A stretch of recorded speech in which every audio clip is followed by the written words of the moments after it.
Hey, FlimsyLunchTray here, and welcome to World of Warships for update 15.2. Yes, 15.2 has started on Wednesday for NA and Thursday for EU and Asia server. I am behind. I was away for several days for work, and I've gotten back, and I just, for myself, want to catch up what's going on and just share my thoughts here. I won't go so much into depth on today's update, or the update that it just has gone through. So I'll try to, my goal is to really keep this at 20 minutes or under, hopefully. So let's see here. Yeah, something with Sabaton going on. I'm not entirely sure what's going on. I think I heard something about like a Yamato song or something. I have no clue, so I need to get caught up. Update 15.2 will fast track the later into the former as the band makes itself heard in game with an all-out collaboration, but that's not all. The return of some familiar operations inspired by World War II, further changes to aircraft carrier mechanics, and new UI additions. Let's dive in. As always, you can claim a day of premium out of these, so if you don't have any premium time, wait to claim the bonus until you're about to start playing the game, so you get the most out of your day of premium time. Let's see, so Sabaton in World of Warships are apparently already starting today on NA. Have to see what this looks like. Commander Joachim Broden rides into battle with an awesome new permanent camouflage and more surprises. An epic collaboration with Swedish masters of heavy metals, Sabaton, is coming to World of Warships. He's a nationless commander, individual voiceover. It can be assigned to any ship of your choosing. You'll also be able to outfit Yamato with an exclusive Sabaton-themed permanent camouflage packed with visual details and references for attentive captains to discover. As part of collaboration, Sabaton's composed a brand new song inspired by naval history that will debut during this event. Wait, isn't that coming? Was it coming out today? This song? Opportunities to earn rewards playing during update 15.2 and the first week of update 14.3. You can also look forward to special Sabaton themed live stream featuring a mystery drop with a chance to obtain the commander and other themed goodies, a special guest appearance from Sabaton, and exclusive giveaway.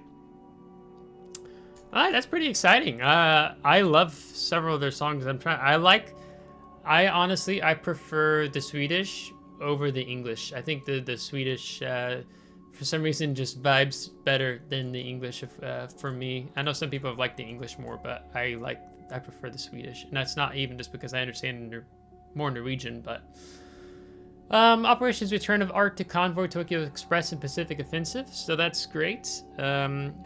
Tier 6 through Tier 10 ships and super ships can participate.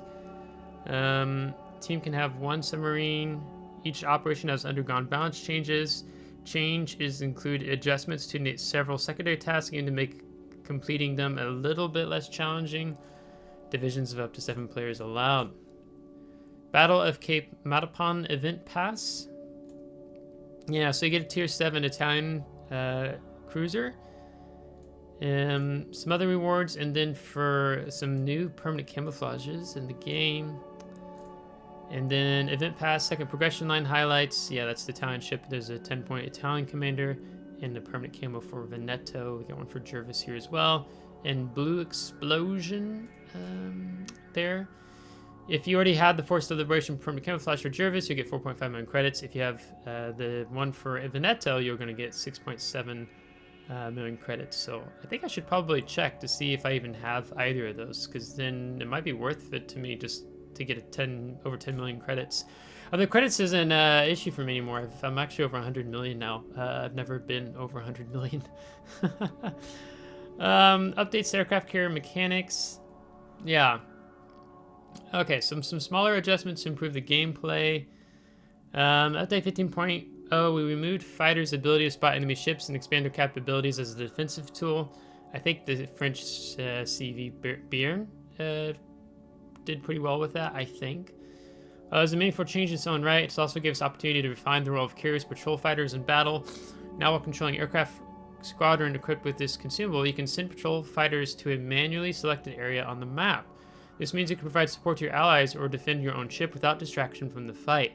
Along with expanding the tactical arsenal of carrier commanders, this change also adds a new level of gameplay when your squadron is in transit from the carrier to a target. While controlling aircraft squadron equipped with patrol fighters, you can activate consumable and select an area where you want to send them via the tactical map. I think there's a video here we're going to look at it. I'm ignoring it for now. Distance at which you can deploy patrol fighters is limited and is measured from your squadron's current position. The patrol fighters need some time to reach the selected area, and the farther it is from your aircraft, the longer it will take for them to get there. Once they reach the area, they start patrolling with the same behavior as old fighters. So wait, so now it's like you can't just pop fighters down automatically? Is that what I understand? Alright, let's see if I can open this. Open video, a new tab. Okay, so this is the beginning. Flying along. Fighter patrol. Presses T. Okay, so there you can see him select. And he dropping it on his carrier's location. Alright, and then... So here's your CV. Here you are flying. Here you drop planes.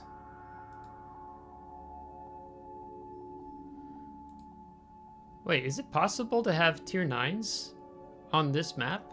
Was this... Oh, tier 10s. Wait, what?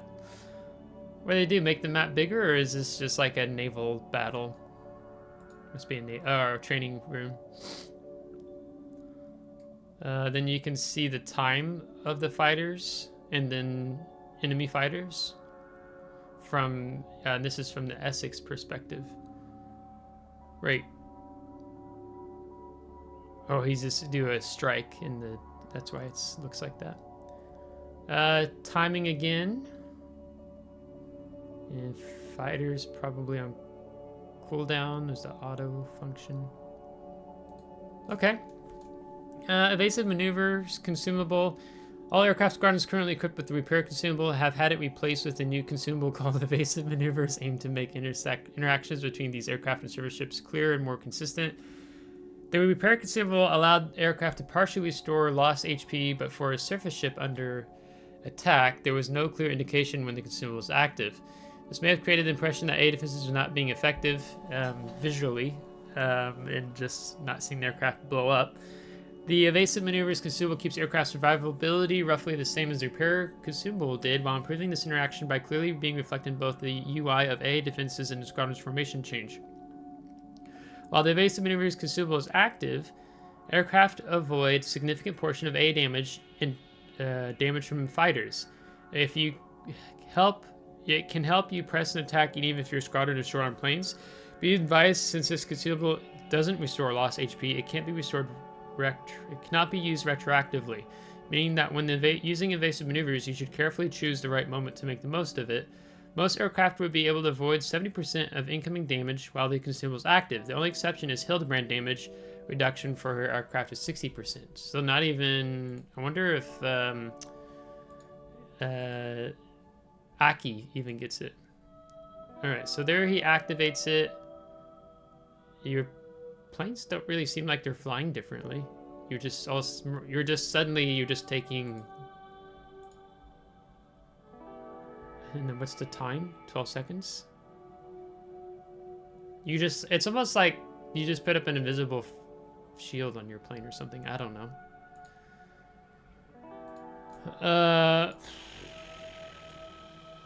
Can I open? This is a different video. Here they come. 100, 100, 100. Oh, and now it's less damage? Or is that party sector on? But wait, is that supposed to showcase that he pushed the button, but you didn't see him activate it? Because it went from orange damage numbers to gray? So that's when you know he used it?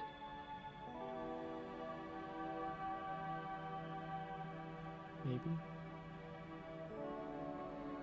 I don't know. I don't really know how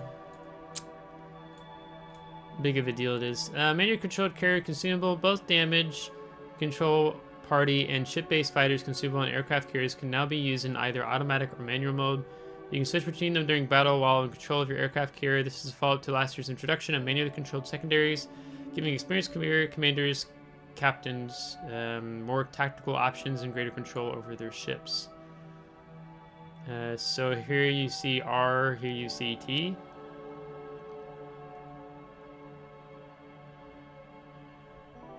So I'm kind of wondering what button that would be. So you can see there's 2 fires set on him here.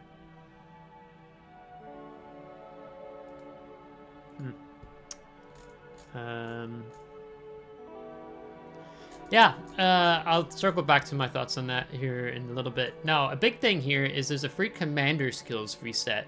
I'll definitely timestamp this in the video, but it's only active up until March 18th, where you will get a 100% discount on resetting your commander skills. To obtain a discount, just click on the button below. It will become active on your account after the update goes live on your server. This will give you an opportunity to adjust your commander according to preference in light of the changes. So you want to click this and now participating. Now, if you're like me and you have other servers, so like I mainly play NA and EU, then you're also going to need to go into your, like I need to go into my EU server news, because this is the NA article, and activate it there as well. So really great if for, I don't know if it's like a one-time reset on per commander, or if you could do it multiple times, but I was toying with Halsey being a more aggressive anti-conceal build on Des Moines and Salem, and I've had mixed results with it. But I think I'm going to switch it back to kind of my standard Des Moines Salem build.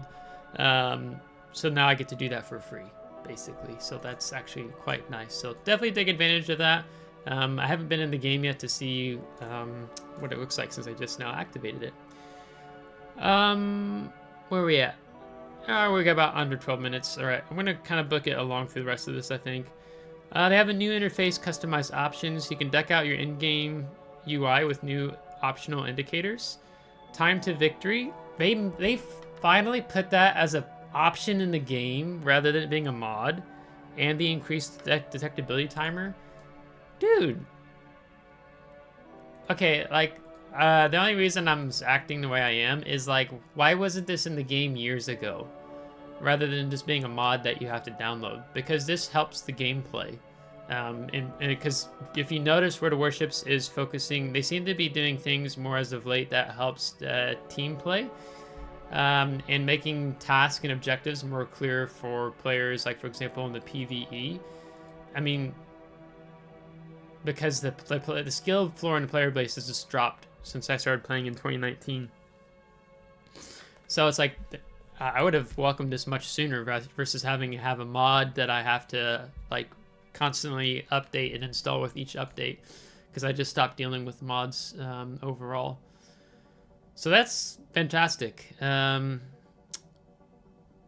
yeah, he's fired here, I think, and then there's your detectability. So you have a 20 seconds before you go dark again after you shoot and you're detected by an enemy, unless you go behind a smoke screen or an island or something like that, or an enemy ship does. So that's also great. So I'm gonna definitely be toying with that.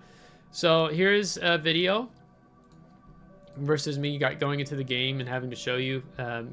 Click your here, your settings, go to here, and then now there's a battle one here, because I did see that. And then now you can go in here and turn some things on. So I am all about that. It's very good. High tier battle map has undergone some layout changes. They've redone Okinawa. What's the before and after? This was the before.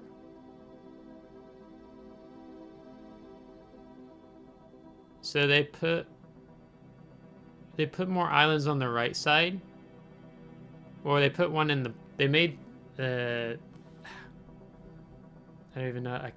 I just want to be able to, like, not have that go on. So you put island here, here versus like that really flat one you had, and now you have one up here.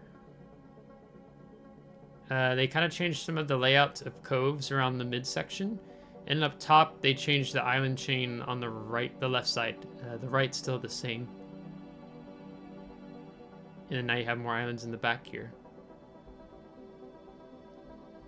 Yeah, because the issue you'd have on this map is you'd have players, he would run all the way down here in the corner, and now they can't do that. Like, what's the point of doing that, right? So you can see some of the island changes apparently. Yeah, it's one of the newer islands. That's that little, that's down here. It's this island right here. So they're showing you, that's what it looked like, and now there's 2 islands. Which is good because you need it. It's very punishing on some of the cruisers not to have it. So like what you would have is like up here, you would have cruisers like a Des Moines, Moskva, and that chill out up here. And you didn't have the same treatment on the opposite side. You actually had more issues. So that's going to favor more cruiser play because it's really dangerous if you're in a cruiser out here, like a battle cruiser, and you didn't have like, you had a not so great concealment. So you tended to get tortured quite a lot on this flank. Down here versus the cruisers played up there, so that's a bit more balanced. Yeah, a little bit of change there.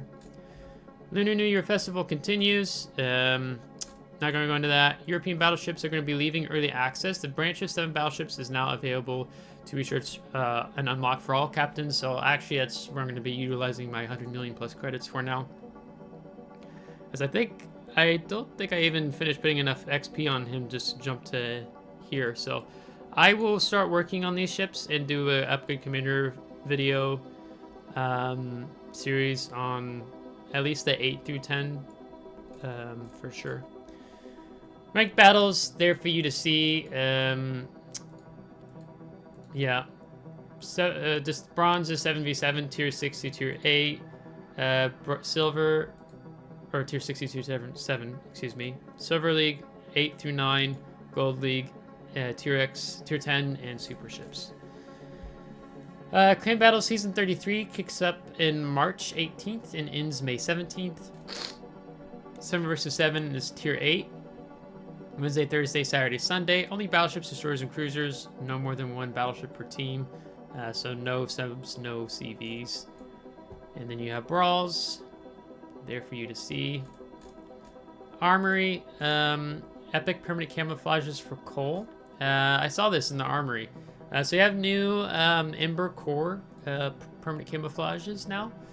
I'll pull it up here. So it kind of looks like the ship's been battered and bruised-ish. But then you have kind of more of these glowing parts on the ship. So that's interesting.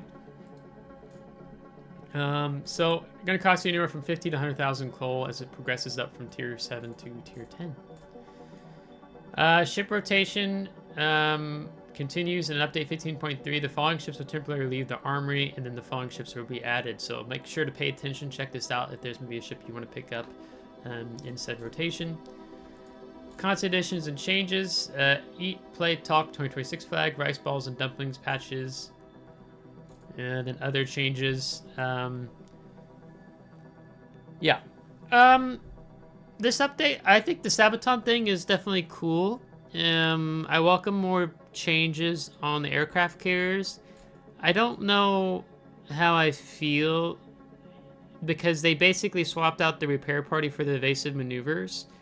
To be honest, I thought the repair party consumable was dumb to begin with. Like, let me just fix my aircraft in the air while I'm flying. You know, historically, realistically, of course, not there. But, you know, I get it's a video game, but I'm annoyed with wargaming in the past. They would always hop between, this is a historically accurate game. And then, like, why are you upset with us that we're not making a historically accurate game? This is a video game. They would use that whenever it benefited them. So I'm still marked and upset by that kind of language when they would gaslight you, whatever benefited them. Having an evasive maneuvers consumable makes more sense than a repair party, historically speaking. Because, yeah, you would have people trying to, like, pilots trying to take evasive maneuvers to avoid flak. So, I don't know. I don't know if I really have much opinion on it. It just, in one sense, I like it, but I don't know. I'm not a big CV player, so I don't know how game-breaking or changing it is to me at a surface level. On the surface, it seems about the same. But maybe beneath the surface, you guys can give me some more context in the comments if it's a really big change. I'm not a CV player. Yeah, I'm a surface player who eats CV planes all the time. But Yeah. All right, it's going to wrap the video up. So, yeah, just hitting 20 minutes now, which was the aim. So let me know your thoughts on this update. It looks decently exciting. I guess I would probably give... I mean, now, and also having the other ops back is great. I don't know. I guess it's nothing super exciting, but in terms of just, like, as an update in of itself, not comparing it to others, I don't know. I think I give it a 9 out of 10. It's nice to have the 100% discount on commander changes too, so that's a big W. Yeah. So, that being said, let me know your thoughts in the comments below. If you liked today's video, give a thumbs up. If you didn't, give a thumbs down. Subscribe if you want to see more. If you guys subscribed, thanks so much. I appreciate it. Thank you for Patreon supporters. And until next time, take care.